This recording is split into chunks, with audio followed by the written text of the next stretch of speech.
18 औरतों का मसला ये काफ़ी पेचीदा मसला है। इसमें या तो हमल बार बार ज़ाया हो जाता है या फिर बच्चे पैदा होने की कुछ देर के बाद मर जाते हैं। इस चीज़ के इलाज के लिए आप क्या करें कि मरवारीद 1 तोला अर्क गुलाब सैत शाह से लगातार तकरीबन 3 घंटा आपने खर्ल करना है। जब 3 घंटा खर्ल करेंगे तो ये खुश्क हो जाएगा। फिर इसमें आपने मगज़, कमल, गुट्टा दाना, इलायची, खोर्द, तवाशीर, जहर मोहरा, ऊद, सलीब, रेश, दरख्त, पीपल और ये जो सारी चीज़ें ये आपने 1-1 तोला सबको मिक्स कर लेना है। मिक्स करके इसको जो है गाय का दूध लेना है आपने और गाय का रंग सुर्ख होना चाहिए।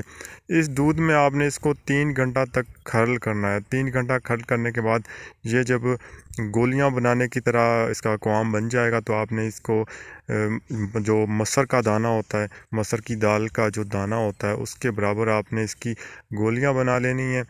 और 1 गोली सुबह और 1 गोली शाम 1 महीना तक मुतवातर आपने गाय के दूध के साथ इस्तेमाल करनी है।